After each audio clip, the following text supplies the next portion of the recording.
Oh, hello ladies and gentlemen. Didn't see you there.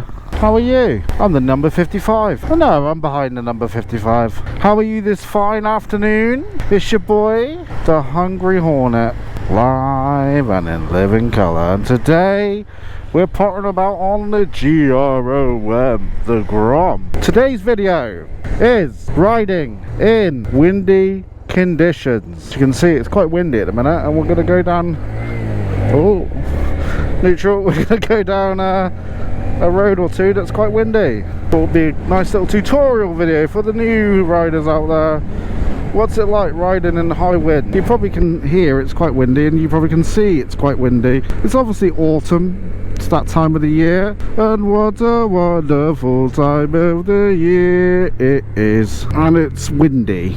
Make sure you're observing the road, and make sure you are making the most of your motorcycle, because I want to dispel the myth that you can't ride a motorbike during these winter times. It just takes a little bit more concentration, a little bit more effort. So high winds can affect a motorbike pretty negatively, I'd say. Especially the smaller the bike, the more of a shake it gives you. And that's why I've decided to do this on the Grominator, because you can't get smaller than my little pit bike, or my wife's little pit bike. It's her bike, not mine. So how does one combat the wind during windy times? Well, here's what you can expect when you're on a motorbike and it's windy. You can expect a lot of side gusts, a lot of this. So you have to fight for your position on the road. You have to fight to stay in the middle. You got to plant yourself firmly down, knuckle down. You got to tuck in and just take it. Now the worst places for wind, I find, on a motorcycle when it's very windy like this, is the motorway. But we're not going on the motorway today with the Grom. We're doing a bit of back road action, because there's something I want to show you on the back road. Something you'll see, and you can probably see it already. There's a lot of debris on the floor. Yes, debris. Our French friend, debris. And there's nothing worse than debris for a motorcycle. That's correct. So debris can come in the forms of twigs, rocks, stones, all sorts, glass, rubbish, plastic, and that can all get tangled up in your lovely tyres, which can obviously mean that you'd lose traction. We're about to hit 700 miles total on the Grom. Look at that, 699. But yeah, so you just got to take it nice and easy on a bike. So when it's windy like this, funny though, because before I started recording it was very windy, and I wanted to show you just the gusts of wind that was happening. Unfortunately, it's died down since I've literally gone and filled up my motorbike, but you can see the debris that it's left behind. Lots of debris, and debris is not good for your motorcycle. No, it's not. So we need to take that into consideration when riding a motorbike. How does the wind affect us? How does it affect our stability? How does it affect us going around corners? How does it affect headwind, tailwind? Is it harder for us to make progress because of the wind? Now on a bike like this, probably. So if you've got look, 700 miles total on the Grom. If you've got a small displacement engine like this, then yeah, the wind, if it's against you, it's going to affect you quite negatively on the road. So when you're doing overtakes, you know, you'll find yourself a lot slower. Now on a bigger bike, it's not so much of a problem, because you've got just the horsepower to counteract any negative headwind. However, you do get some serious side wind on a big bike, because obviously you're going faster. So the faster you go, the more the wind beside you will start pushing you here, pushing you there.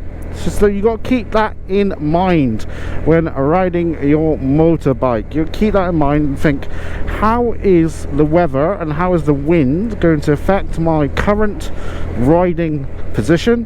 How do I recover if the wind gusts me a little bit too far?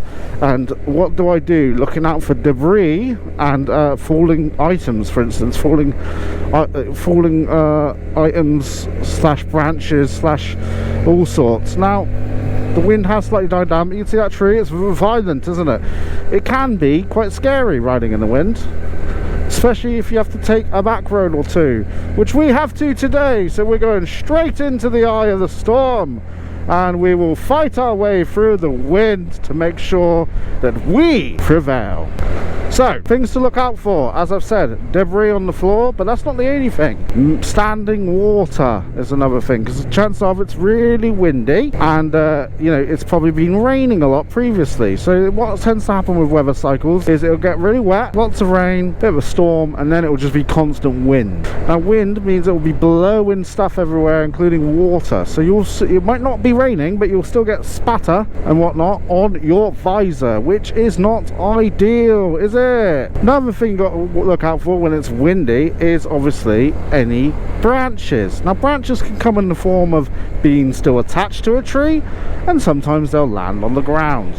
Now a twig, fair enough, not going to do much damage to a motorbike, even a small one, but a branch, if you're not paying close attention and you go careening into a branch, then you know what's going to happen? You're going to fall off your bike. Windy conditions, you've got to be paying attention to the side wind that comes on, the branches, the debris, the road conditioning, the splatter, there's all sorts, and it makes it, what was that? There's a bloody blanket on the floor, on the bridge there. You know, plastic bags, for instance, flying in your face. There's all sorts. And obviously, if you live in a temperamental, inclemental environment like England, then it can be even worse. And it can make, you know, riding your motorbike a little bit more of a chore. So do remember that when you're taking your bike out. If you're an all year round, all weather rider, then there's certain risks you're going to have to take riding your bike to get you from A to B, and sometimes that means going through riding during conditions that are probably best suited for a car. But if you don't have the option to drive a car, you might need to hop on your moped or your scooter or your motorbike. And as you can see, now we're getting into the sticks. Look at it, mud everywhere. So that, you know, there's all sorts of hazards now. You'll see, we'll start coming across them quite quickly. There's drain covers, there's debris, there's twigs, there's stones, and we just got a little bit of side wind just now that managed to cut us across the lane. So keeping an eye on where you are lane position wise can be very, very, very, very important. Last thing you want to happen is you get blown into the other side, because it can happen when the wind is really violent. It can blow you from here to there. So the wind will make it more difficult to take a corner. It'll certainly make it more difficult to go knee down. It will affect all aspects of your riding, so you need to take into account the fact that it's obviously more of a hazard. Now when we get to a change of speed like somewhere down here, you'll notice that this starts to get a bit more dicey. Now we're getting into like the proper sort of uninhabited sticky parts of our journey. We've got standing water here, we've got tree branches there. But thankfully for this video, annoyingly actually, not thankfully, annoyingly, the wind has stopped being so violent. I thought it'd be quite interesting to venture out when it's very windy, just to sort of show you what's the crack. But we can still talk about it, because you'll still get a lot of side wind coming from this angle, and then you'll get side wind coming from that angle where the cars pass you, and you can literally feel the wind flying against you.